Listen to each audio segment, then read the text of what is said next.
Ladies and gentlemen, as I record this, Game 4 of the NBA Finals is ongoing. The Boston Celtics on the brink of their 18th championship. But I gotta be honest, I can't really enjoy it. There's a cloud, a dark, dark cloud hanging over this household. There's trouble brewing on the horizon in the greater landscape of the NBA if you are a Detroit Pistons fan.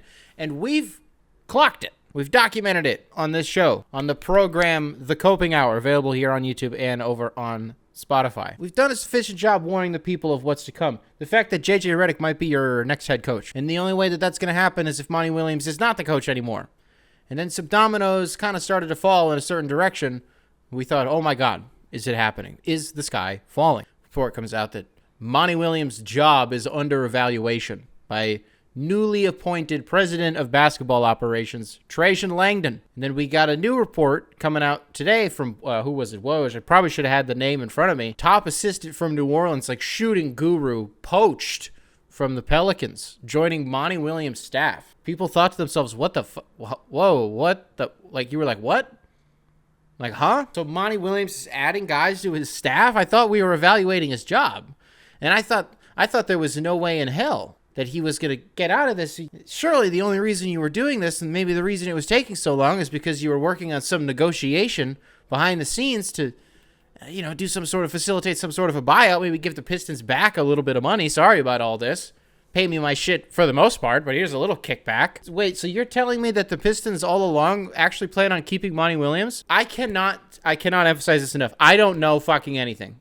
I don't know anything. But I have the impression that the Pistons are doing some weird shit behind the scenes. Something weird is going on with Monty Williams. I beg and implore all of you to flood your favorite beat reporters and ask them, demand answers, what is going on in the front office, because it is something. It's definitely something. We just can't put our finger on it. There's like these weird reports linking Monty Williams to the Lakers that we've seen. Was it Mark Stein, I think, that reported that? And then like some weird, it's just kind of been popping up a little bit. And so you wondered, would Detroit have motivation to not let Monty go to the Lakers? But I don't believe that. I don't think that's true. Something weird is happening. And it's the impression that I'm getting is that Monty Williams very well might still be the fucking coach. Could you imagine that after all this? Just don't be surprised. And don't be surprised. They might do a news dump during the Celtics parade. During all this, just don't be surprised if you see it this weekend. Monty Williams might be keeping his job. I'm not trying to chicken little you. I'm not trying to do the whole thing, big bad wolf. I'm not trying to do that shit with you. I'm really not. Don't be surprised. Put this on your radar. Keep an eye on this. Because you're saying, dude, Nick, a week ago you were talking about how it's JJ Redick sealed and signed and she's not my level like Billie Jean, but the kid is mine. A week ago, that's what you were saying. I would still say that if they decide that Monty Williams is not the coach, they will look at a guy like JJ Redick. But by the way, James Borrego is another dude who we talked about. They would look at him. He's gone. He's off the table. He's Cleveland. Bye. Hello. He's the Cavs coach. Hello. Okay, so who does that leave? Chris Quinn? That'd be cool.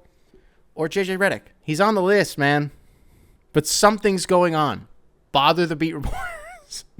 Is that like a digital attack? I'm not telling you to harass them. I'm just saying, like, hey, it's part of their job to field the questions.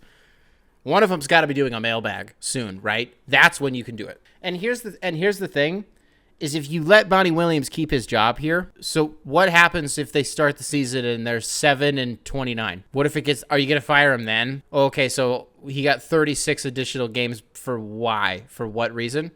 I don't believe for a second that the players want him to stay. I don't believe it. And that's me doing like body language police shit, just like watching the games. And when you just listen to them talk about you, they seem very demotivated. I don't think that's the word. Like deflated, I guess, for lack of better phrasing. It's just a vibes thing, especially after the season that they all just had. I'm hard pressed to believe, because like it's one thing, dude. We just saw it in Detroit like 3 years ago. You could have a really fucking bad season in the standings, but like when Dan Campbell was in that first year, but dude, everybody loved him. Everybody like rallied around that dude, and like they did. The wins and losses, like it just didn't really matter to them. Like it was about what can we build on and move forward. I don't know. All these dudes seem fucking miserable. And fuck most of the players. It's just what Cade wants. If Cade doesn't want Monty Williams, then there's your answer. Monty Williams should not be the coach. But if Cade is like, yeah, whatever, sure. All right, fine. He can still be the coach. It sounds like maybe he's going to be the coach. But it's fucking weird that it's taken this long.